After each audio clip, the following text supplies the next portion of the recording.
आज मैं श्रीमद् भागवत महापुराण के तृतीय स्कंद के 29वां अध्याय भक्ति का मर्म और काल की महिमा पढ़ने जा रही हूँ। कृपया आप लोग भी इसे श्रवण जरूर करेंगे। अच्छा लगे तो लाइक जरूर करिएगा। ओम नमो भगवते वासुदेवाय। ओम नमो भगवते वासुदेवाय। ओम नमो भगवते वासुदेवाय। ओम नमो भगवते वासुदेवाय। ओम नमो भगवते वासुदेवाय।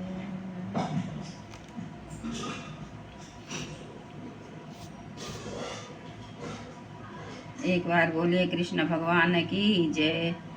देवहूति ने पूछा, प्रभो, प्रकृति पुरुष और महत्वादि का जैसा लक्षण सांख्य शास्त्र में कहा गया है तथा जिसके द्वारा उनका वास्तविक स्वरूप अलग अलग जाना जाता है और भक्ति योग को भी जिसका प्रयोजन कहा गया है वह आपने मुझे बताया। अब कृपा करके भक्ति योग का मार्ग मुझे विस्तार पूर्वक बतलाइए, जिसके इसके सिवा जीवों की जन्म मरणारूपा अनेक प्रकार की गतियों का भी वर्णन कीजिए, जिनके सुनने से जीव को सब प्रकार की वस्तुओं से वैराग होता है, जिसके भय से लोग शुभ कर्मों में प्रवृत्त होते हैं और जो ब्रह्मादि का भी शासन करने वाला है, उस सर्व समर्थ काल का स्वरूप भी आप मुझसे कहिए। ज्ञान दृष्टि के लुप्त हो जाने के कारण देहादि मिथ्या वस्तुओं में जिन्हें आत्माभिमान हो गया है तथा बुद्धि के कर्माशक्त रहने के कारण अत्यंत श्रमित होकर जो चिरकाल से अपार अंधकारमय संसार में सोए पड़े हैं, उन्हें जगाने के लिए आप योग प्रकाशन शुद्ध ही प्रकट हुए हैं। श्री मैत्रेय जी ने कहा, कुरुश्रेष्ठ विदुर जी, माता के एवं मनोहर वचन सुनकर महामुनि कपिल जी ने उनकी प्रशंसा की और जीवों के प्रति दया के द्रवीभूत हो बड़ी प्रसन्नता के साथ उनसे इस प्रकार बोले। श्री भगवान ने कहा, माता जी, साधनों के भाव के अनुसार भक्ति योग का अनेक प्रकार से प्रकाश होता है, क्योंकि स्वभाव और गुणों के भेद से मनुष्यों के भाव में भी विभिन्नता आ जाती है। जो भेद दर्शी क्रोधी पुरुष हृदय में हिंसा, दंभ अथवा मात्सर्य का भाव रखकर मुझसे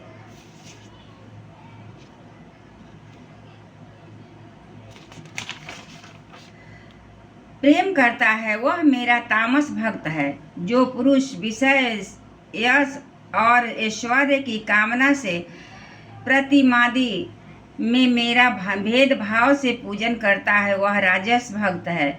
जो व्यक्ति पापों का क्षय करने के लिए परमात्मा को अर्पण करने के लिए और पूजन करना कर्तव्य है, इस बुद्धि से मेरा भेदभाव से पूजा करता है, वह सात्विक भक्त है। जिस प्रकार गंगा का प्रवाह अखंड रूप में समुद्र की ओर बढ़ता रहता है, उसी प्रकार मेरे गुणों के श्रवण मात्र से मन की गति का तैल धारावत अविच्छिन्न रूप से मुझ सर्वअंतर्यामी के प्रति हो जाना तथा मुझ पुरुषोत्तम में निष्काम और अनन्य प्रेम होना, यह निर्गुण भक्ति योग का लक्षण कहा गया है।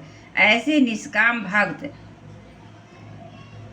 दिए जाने पर भी मेरी सेवा जो छोड़कर श्लोक के साष्टी सामीप्य, सारूप्य और सामुज्य मोक्ष तक नहीं लेते, भगवत सेवा के लिए मुक्ति का तिरस्कार करने वाला यह भक्ति योग ही परम पुरुषार्थ अथवा साध्य कहा गया है। इसके द्वारा पुरुष तीनों गुणों को लांघकर मेरे भाव को, मेरे प्रेम रूप अप्राकृत स्वरूप का प्राप्त हो जाता है। निष्काम भाव से श्रद्धा पूर्वक अपने नित्य नैमित्त कर्तव्यों का पालन कर नित्य प्रति हिंसा रहित उत्तम क्रिया योग का अनुष्ठान करने, मेरी प्रतिमा का दर्शन, स्वरूप पूजा, स्तुति और वंदना करने, प्राणियों में मेरी भावना करने, धैर्य और वैराग्य के अवलंबन, महापुरुषों का मान, तीनों दीनों पर दया और समान स्थिति वालों के प्रति मित्रता का व्यवहार करने, यम नियमों का पालन, अध्यात्म शास्त्रों का श्रवण और मेरे नामों का उच्च स्वर से कीर्तन करने से तथा मन की सरलता, सत्य पुरुषों के संग और अहंकार के त्याग से मेरे भागवत धर्मों का अनुष्ठान करने वाले भक्त पुरुष का चित्त अत्यंत शुद्ध होकर मेरे गुणों के श्रवण मात्र से अनायास ही मुझ में लग जाता है। जिस प्रकार वायु के द्वारा उड़कर जाने वाला गंध अपने आश्रय पुष्प के से घ्राणेन्द्रिय तक पहुँच जाता है, उसी प्रकार भक्ति योग में तत्पर और राग द्वेष आदि विकारों से शून्य चित्त परमात्मा को प्राप्त करने तथा कर लेता है। मेरा आत्मा रूप से सदा सभी जीवों में स्थिर हूँ, इसलिए जो लोग मुझे सर्वभूत स्थित परमात्मा का अनादर करके केवल प्रतिमा में ही मेरा पूजन करते हैं, उनकी वह पूजा स्वांग मात्र है। मैं सबका आत्मा परमेश्वर सभी भूतों में स्थित हो, ऐसी दशा जो मोहवश मेरी उपेक्षा करके मैं केवल प्रतिमा के पूजन में ही लगा रहता है, वह तो मानो भस्म में ही हवन करता है। जो भेददर्शी और अभिमानी पुरुष जो दूसरे जीवों के साथ बैर बांधता है और इस प्रकार उसके शरीर में विद्वान मुझ आत्मा से ही द्वेष करता है, उसके मन को कभी शांति नहीं मिल सकती। माताजी, दूसरे जीवों का अपमान करता है, वह बहुत सी घटिया बढ़िया सामग्रियों से अनेक प्रकार के विधि विधान के साथ मेरी मूर्ति का पूजन करने के बाद भी मैं उससे प्रसन्न नहीं हो सकता।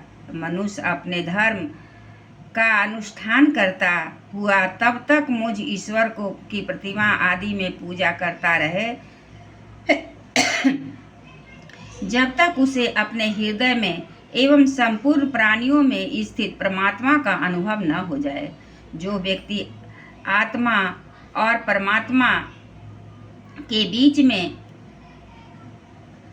थोड़ा सा भी अंतर करता है, उस भेददर्शी को मैं मृत्यु रूप से महान भय उपस्थित करता हूँ। अतः संपूर्ण प्राणियों के भीतर घर बनाकर उन